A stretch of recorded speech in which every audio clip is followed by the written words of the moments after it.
All right. Well, thank you for joining us on our Speak Life podcast. My name is Mark Mead, and this is a podcast where we're sowing seeds for today so that we can impact tomorrow's harvest. And I'm excited about that concept of sowing seeds. It's something that, I've tried to learn throughout my time in life and trying to hone and get better at and grow in this place of, hey, there's, sowing, a season for sowing, there's a season for reaping, and there's a season for harvesting. And I think at the end of the day, what we try to do here is give you things to think about for your life so that you can continue to progress where you want to be. And I got my man, good friend, Donnie Tuttle with me all the way from Jacksonville, Florida. And Donnie is a life coach, business coach. I think he, deals in really all things. Sometimes I call him a spiritual coach because he breathes life into me from time to time when I'm going through different challenges. And, Donnie's built a wonderful business, has a background as a sales coach, and looks at things very much from a sales perspective. But I'm going to do you properly, Donnie. Please. You run Purpose Driven Executive, which is a coaching business, and you love, and your mission is to help others find exactly what their purpose is. That's it. Right? You want to help ascending leaders who see their business as mission unlock their heroic greatness and process. And, when I met you 3 years ago, I was on this journey and trying to figure out what the next level looked like for me. And John introduced me to you. Yeah. And it's been amazing, and I think you've been able to impact me and pour into me and pull things out of me and remind me of things that, I should be reminded of, because I think we all need coaches in life. And I think when I think about you, I constantly think of a sower. I constantly think of someone who's sowing seeds, working with people from all walks of life, all walks of business life, and constantly pouring in, right? Constantly doing work on yourself so you can be a vessel and pour out into others. So it's amazing to have you in town, brother. Thank you, man. That's it's nice to hear good news about yourself, man. So that is, it's humbling, and I accept it as truth, like what you said. So thank you for that. Amen. Big time. Well, this is a newer podcast we're doing. This is something that has impacted my life greatly through different seasons, realizing, the scripture behind God gives seed to the sower, and how important that was when I started to unpack that and really, try to, grow in that. It wasn't an easy scripture to grow in, because Donnie, when you realize that sowing is what you should be doing, number one, right? Because you don't always know that, right? And then you're like, all right, well, I can sow what I have, right? And you always get to a place of not enough, right? But then you read the scripture, and it says, well, God gives seed to the sower. Yes.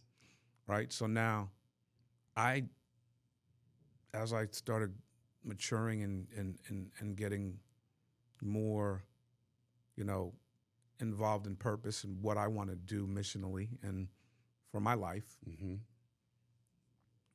I started to realize, like, if God's giving seed to the sower, then all you have to do is be available. Come on. Right? And if you're available, then there's seed.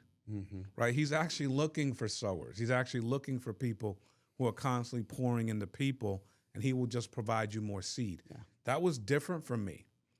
Being involved in sales and insurance sales and mortgage sales for over 20 years. Insurance sales was the first time I had an opportunity to actually pour into people professionally and see a harvest. I've poured into people before and maybe never saw the harvest or maybe never got thanked for it. But over the last 11 years, I've seen harvests come from seeds I've sown.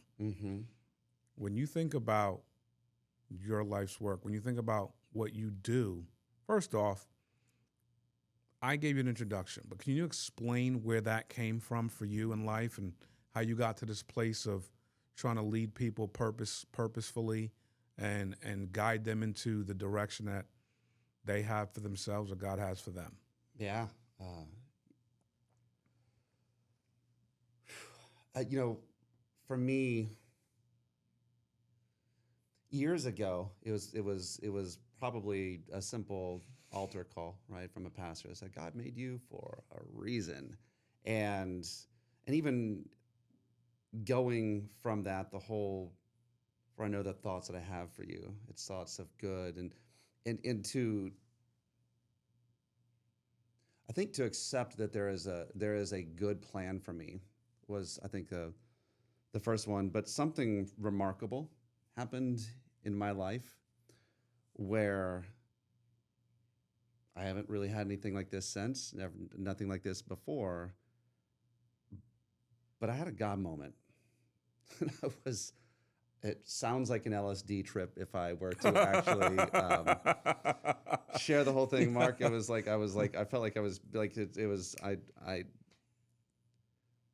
Well, I'll share the story, Mark. I was at church and the pastor said, he said the reason most people fail is because they fail to recognize the gift they've been given. He said this thing, and wow, I'm gonna grab that. I'm gonna think about that.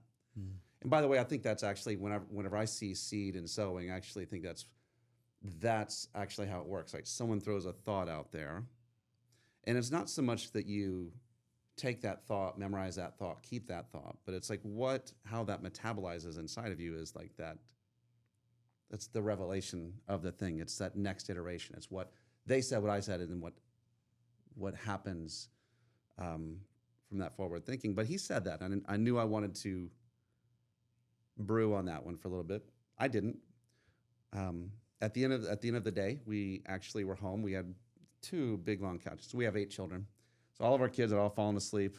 My wife was, she had fallen asleep, and we were watching TV, which wasn't super common for us back then. Everyone had fallen asleep, and instead of turning the TV off, I clicked, and there was a preacher. I don't really watch a ton of preaching on TV, never have, and I definitely wouldn't have watched this guy, at least at that time. And he said literally the same thing. And back then, this is 2009. It wouldn't have been possible for the pastor earlier to have heard what he said. And he said, the reason most of us fail is because we fail to recognize the gift that God has given you. And he told this story that was a true story of a man who had died broke and separated from his daughter. He'd been in and out of homeless shelters, and it's just kind of a really hard place. And when he dies, his daughter comes in and gives some of the things away and has like a little yard sale and sells some things. And someone else shows up, and they think they spot something, so they purchase it. Mark, it was a painting worth more than $2 million. Wow. And the question that was asked, and really kind of what started my experience was, how would his life have been different if he'd realized the value of what he had already been given? Wow.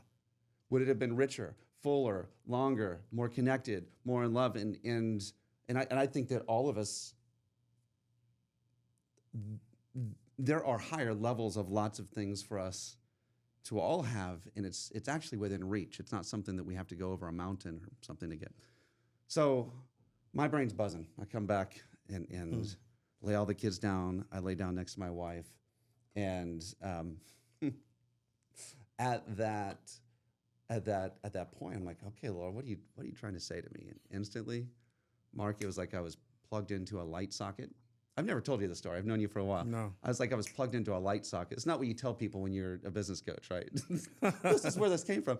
Felt like I was plugged into a light socket, and just this energy was rushing through me. It felt like I was laughing and crying and flying through colors. It was bizarre. It was bizarre. It's bizarre when I say it. So I know that if people are having a hard time dealing with this, I get it.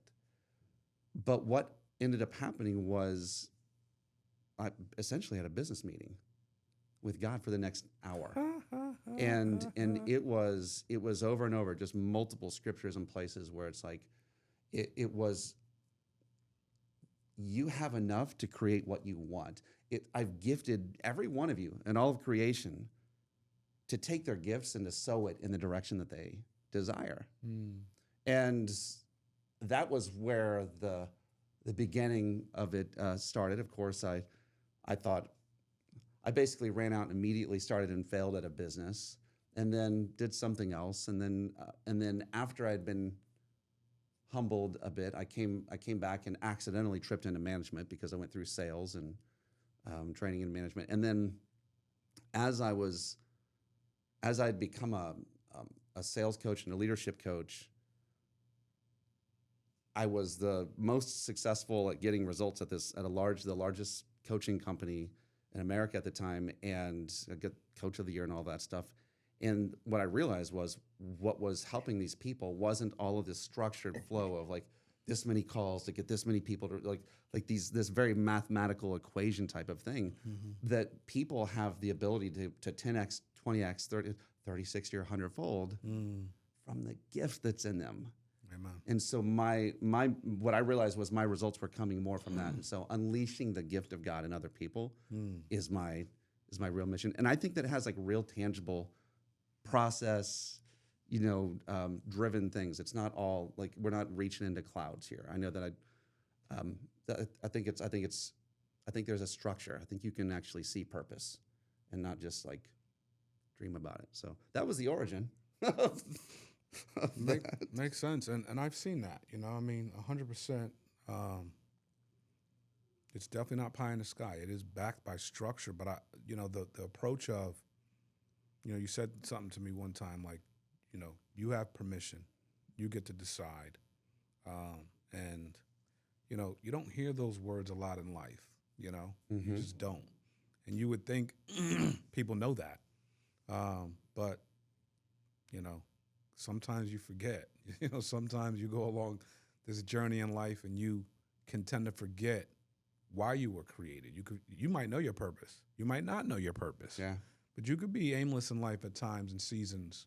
And I just feel like, with your gifting and structure, that you make it so that that is not the case. You erase aimlessness, with the structure, with the systems, with the automation ideas that you have, but also with the ability to unlock what's inside the heart and what's inside the mind. So you bring a unique skill set from the speak life side, but also from the hardcore business. This is how we're going to grow. This is how we're going to 10x this thing with tangible, systemic, real, approach to business. So it should be that way. And the thing is, like, all of us have different seeds to sow.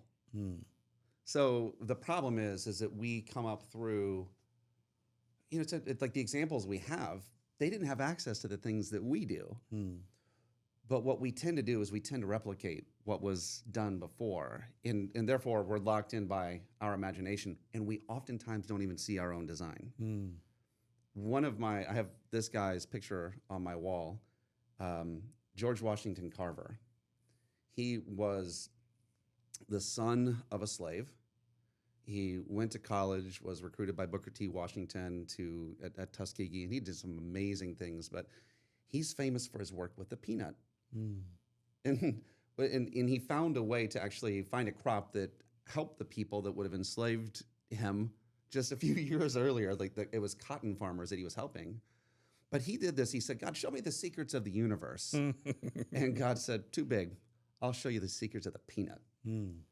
And to me, I think one of the biggest inhibitors of all of the things is when we look at other people's designs, and rather than saying, that's beautiful, I like it, what we say is like, oh my gosh, that's so much better than me, I must be like that. Kind of like what we were talking about before we aired here. And I think it's good to see beauty. It's good to see this wonderful work that God has done in someone's life, or this amazing thing that this person has done. But that was theirs. what can you take from that and turn yourself into a sower? And I don't think it's just sowing. It's like my question is, what is your cheerful Ah, giving? right. Because cheer is faith and love, like kind of a component into it. Mm-hmm. What is that you can do cheerfully? Not because someone said you had to, not because it's like, like we don't need any more martyrs on the planet. So what can you do and be happy about it? Right. That to me is, even look at the sower. You like I love the framing of where you're going. But the sower, I don't know how bright he was, but I don't think he cared. He's just like, well, some fell by the wayside, Right. Mm-hmm. some fell among the thorns, but some fell in good ground. Right. He still got a harvest. Right. 30, 60, 100-fold. He didn't have to have it all figured out. Amen. That's good. That's really good. So I love that. How, like, one thing that I actually have seen that imprisons people too is sometimes our past. And so we define our present by our past. We're always like in that place in between our past and our present. Mm-hmm. And in where I see a lot of people not sowing or withholding is because they're afraid of the future, or they're fixated on a certain future, or they're ashamed of the past, or they're fixated on a certain past. But I love I think it's Philippians 3:13, and Paul says, here's what I do. Forget what's behind me. Mm-hmm. And I press forward. Mm-hmm. I press so that I can lay a hold of the prize It's that's set forth. that's there. And so how, like, you're going through a new iteration. How do you, like, drop the old, look at the supplies of what's here for the new? How do you look forward and not backwards? Like, Yeah, I mean, I think it's, I think 100% it's what you're passionate in, right? You have to find joy in what you're doing, regardless, and then find that joy and match it with, your systems and structure of what you believe. I can't stay down. I don't believe in that. That doesn't mean I don't get punched. That doesn't mean I'm not dizzy. That doesn't mean I don't hit the ground. But I don't stay down, right? I'm gonna get back in the gym. I'm gonna find a way to box. I'm gonna find a way to get new combos and get a stronger right hook and dodge punches, right? I'm gonna work on my feet and my footwork, and I'm gonna do the things that are necessary to continue to box because I make that analogy. The analogy is to business. The analogy is to passion, right? It's to the things you love to do. So I love business. I love the art of business. I love the art of talent. I love people. I love working with people and their skill sets and identifying skill sets and putting people in their strength zones and securing weaknesses. I love it. I love it. I absolutely love it. And you can always find your way back to joy. Like, you can always find if it's coming from a place of joy and purpose, you're winning. Yeah. I think that's the key to, to continuing to sow seeds when the weather conditions aren't the best, or when, the harvest is taking longer than you thought. Right. Right? Because we all go through seasons where we thought it should have happened sooner than it did. And we realize, okay, how do you stay in the fight Yeah. through daunting seasons? And I think that's it. Yeah. It's got to be backed by joy. It's got to be backed by your passion. It's got to be backed by purpose. And then all of a sudden, even if it shifts over a little bit, it's not the exact same path. Even if it shifts, Donnie, you're still in purpose. You still have impact. You're still creating. You're still a creator. And I think all of us inside are creators of something. Yeah. It's not always artwork. Sometimes your passion becomes your canvas, right? And I think that is important to answer a question like that. I mean, to not be, I think one of the challenges in this is to not be fixated. First off, I do think a sower has to detach from the timeline. you can't be addicted to like this is going to happen this year. Right. You know, it's interesting because you look at Jesus's goals. He would say, when's that going to happen? He would say, soon. If you ever look, soon a day is coming. Soon a day is coming. And so it's like, I like to take soon. It's like I was telling my wife when she could retire as a teacher. She wanted a date so bad, but I would just keep saying Soon. So I don't like stop asking, right? Like I don't know. Right. I'll know when I know. Right. Right. And I think that's important. When you think about your profession as a business coach, what motivates you to work with entrepreneurs? Personally, so I think first off, to connect it with sewing, I think that if you can do something that you love with people that you love, and you love yourself when you're doing it, and you love how you do it, you love how you get to show up. To me, that's the game that you can win even when you lose. So like that's what actually builds patience for the sewer, as that even whenever I prospect or I sew or I coach or I do whatever, and it looks like there's no results, that's not my business. And it didn't matter anyway because I loved what I did. I loved how this moment here is amazing, and I just know someone's going to grab something from this Right. and go. But I think the question was, what was the reframe that again for me? It was what motivates you to help and work with entrepreneurs? Yeah, for me, that's I see myself in them a lot, and what I love is I see uncontrolled energy in entrepreneurs. And when you have uncontrolled energy, someone can either burn out or they can find structure, and that structure can produce like the higher yields. So I love working with people who have already gone through failure. They've already had to look at themselves in the mirror and realizing either, hey, I'm doing everything and I've got no more to give, or I feel like I'm plateaued. And I love taking people into the shift of like, hey, you could own a business rather than just working a business. So that's my people. And also I find that most entrepreneurs are working, it's like they're full steam, but they're really good at a lot of things, which means they're not great at anything. And in that, because they're doing everything, they're really, they're relying upon themselves. But it's like, man, if you could just turn them a little bit and get them to see the gift that's in them, like there's such massive opportunity for explosion in their lives. And that's just my group. And I had to go through a bunch of different groups of people to find out that that's really, I like an entrepreneurial for means it could be a salesperson going into leadership. It could be someone starting their own company as an actual entrepreneur. It could be an entrepreneur, or it could be a leader who is plateaued. But I see all of those as really kind of in the same bucket. And for me, it's fun. I like to have fun. I love it. What do you believe are some key qualities or skills that make a great business coach? I think if you are any type of coach, I think you have to listen more than you talk. That's good. There's an app out that's free on Zoom called Fathom. So I was using one called Otter, but Fathom will actually tell you what percentage of time you're talking. Wow. And I think the golden ratio is you want to be talking no more than 30% of the time if you're a coach. I think understanding people and what they're bringing to the table. If you're a coach and you're just trying to say this is a system and we run this system and blah blah blah, I think you're missing opportunity. Good coaches build systems around the talents of the players on the team.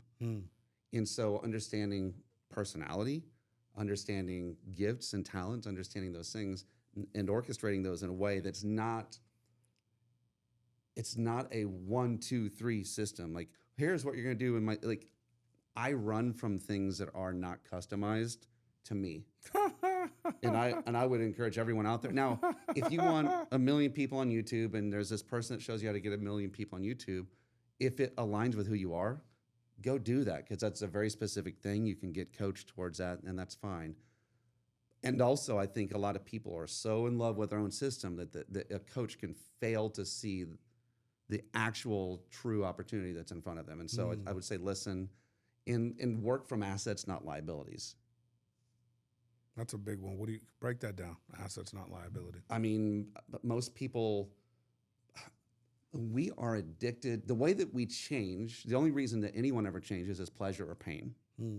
Unfortunately, or fortunately, I don't know, because of the way Stoicism wrapped itself in our culture, which Stoicism is great, it wrapped itself in our religion, it wrapped itself in things. What happens is what we do is when we want change, we look at all of the negatives that need to be changed. I suck at this, I suck at that, I'm no good at this, no. And to me, those are things that can be worked on, but your greatest opportunity for growth is actually from what you already have. Again, it's like a seed. Do you know a seed has everything it needs to grow contained within it? And so do we. And it really is hard to always be changing from the fact that it creates a weird system to where in order to change and improve or do whatever, you have to feel like you're not enough. And I feel like, again, this is my version of Christ or what, but I believe he's saying, you're more than enough. You're in my image. You're a brother to the Lord. There's all of these things that go against you not being enough. And so I don't like the idea, and this is personally, that you have to start out at a deficit to change. Now, if I looked instead and said at your assets, like, oh my gosh, this kingdom, it's not too far away from you. It's at hand. It's actually really close. And we just do a couple things here and a couple things there. You got it. Which plan do you think people can grow towards and grow from? 75 hard is fine. There's about 20% of the population, 15% of the population, probably really 10% of the population that works for. The other 10% are lying and posting pictures. And that's great. There are certain people that's exactly the silver bullet for. But all of us, I think, deserve to work from an operating system that allows us to feel worthy instead of worthless.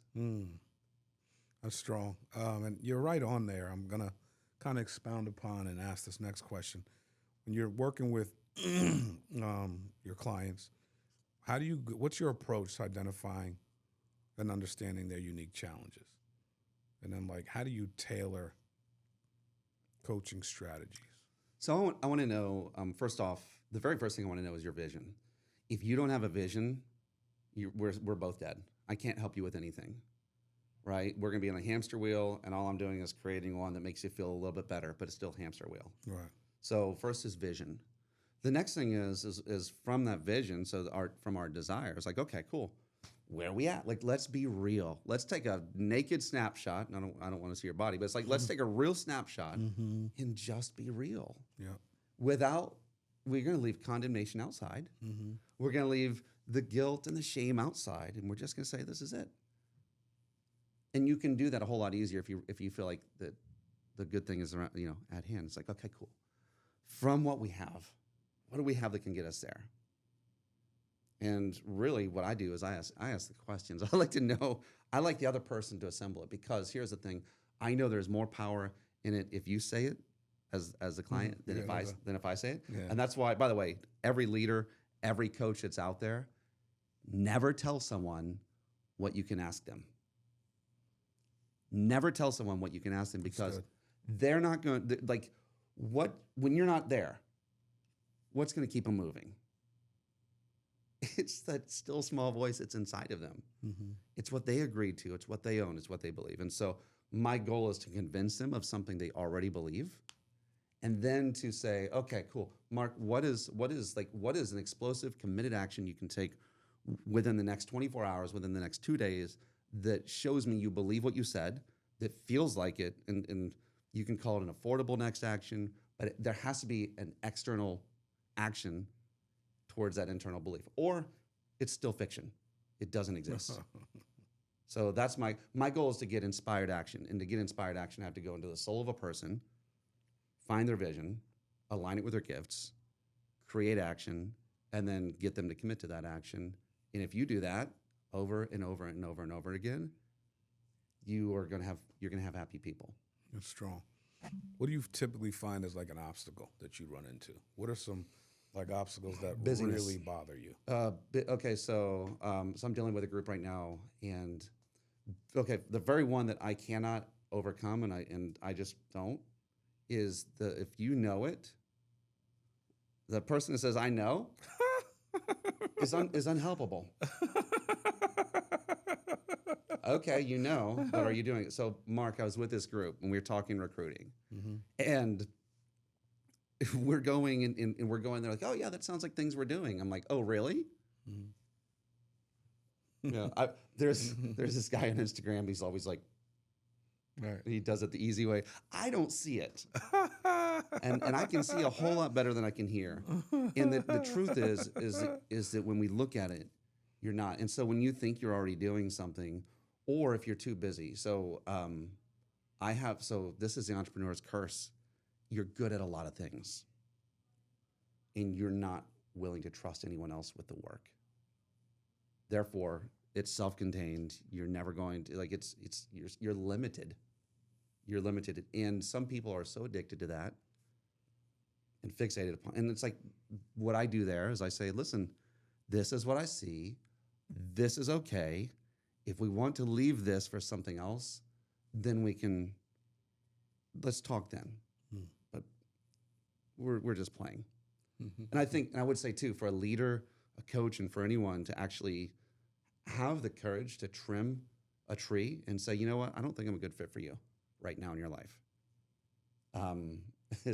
That act of courage will save a lot of people, including yourself, because it sucks to pour into someone that is not like if you see that someone's not receiving or not Right. like it. We say, well, then what's wrong with me? Maybe we could change too, but it's not always that. We're not always aligned with people. Yeah. And sometimes we are, and it's only for a season, and that's okay. Right.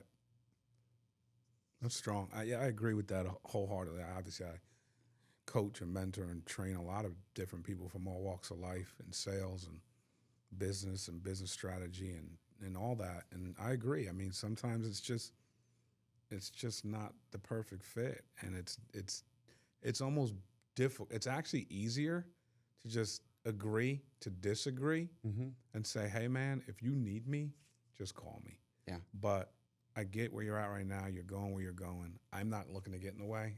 We don't need a weekly call or one-on-one coaching. Like, we don't need it. Yep. Either you're not working hard enough, you don't believe anything I say, you don't do anything I say, we're not bringing value to one another at this moment. Doesn't mean it'll be like that forever. It just means like at this moment, it's probably better, you focus on your independence. And I have a business I'm about to have that conversation with right now, and you love the people. Yeah. And I can still look and say, man, I want but if I love what you're doing, or I love who you are, and I love your heart and your desire, but if we can't do this, I have no more work that I can do with you. Right. I'm not. So let's just be friends, because if we keep going, I'm going to be angry at you. Right. Or at myself, Right. or I'm going to overgive and I'm going to get out of balance, and that's where things come in, is when we need for someone to need us back. Right. And yeah. It's a freeing place to get to when you can say what you're saying with conviction and know you're going to act that out. That means that you keep inviting people in your life that want to be in your life, and you want to be in theirs. Yeah. And that's great. What's a wild success story for you of work you've done coaching wise that you've seen, immense fruit? So here are a few. There was this one guy in mortgage. We got together, and most people enter their relationship with me as like, I need more business. I want to grow my business and get to the next level, whatever that is. Yes, by the way, you know what? When people get to the next level, they don't even realize it, and there's always another level. But there was a guy that I joined forces with. He was branch manager in mortgage. You're familiar with that world. Yeah. And Timmy's his name, still a great friend. When we connected, he's like, okay, well, I need more business. And so here's my plan. He wanted to give me the plan of like what he had that was out there. I'm like, okay, whoa. Huh. Like, yeah, you can do those things. Like he was running with like just like the design that everyone gets. And I said, Timmy, let's look at what you got already. He's like, huh? I'm like, yeah, let's look at what you got. And he's like, no. Like this is gonna be cold calling. This is gonna be doing this. And so like he wanted to do like this hard, like, you know, like this is what we do. We make it hard on ourselves and we go. And I said, and we looked and I said, Timmy, it looks like how much business are you getting from your top clients? And he wasn't getting it all. I said, you really have this amazing ability to give well-placed, meaningful gifts. And you are the life of any place you go to. You're the funnest person and you're brilliant. How can we apply that? And so what we came up with was for him to basically have more fun with the people that he was working with. His business tripled in his first year. Wow. He did 0 cold calling. Wow. There was another guy that, the one thing, it's funny because working with John, we both know John, Mm-hmm. he was a wild success, but it wasn't because of me. It was because he suddenly clicked into his identity. Right. He was, let's get more, let's recruit more, let's grow more. And we were trying systems. I'm like, John, what are we not following here? What's not happening? Mm-hmm. And he was trying, he was slanted in one direction, but the reality was those weren't his gifts. His gifts are, he's a systems nerd. He's an engineer. And I'm like, dude, go be an engineer. And he's like, really? I'm like, yes. And as that P word marked permission, Right. the dude goes into a closet and like you see him, like he emerges 3 weeks later with a beard and not really, but you know, he comes out and he has a system that immediately doubles his retention. Yeah. And then we work on it more. And then, you know, he ends up 10Xing business within a year and a half. Right. And I'm still actually personally working from systems that were developed from he and I and from him alone. And so, Right. so you know, it's like when you see who you are, It's huge.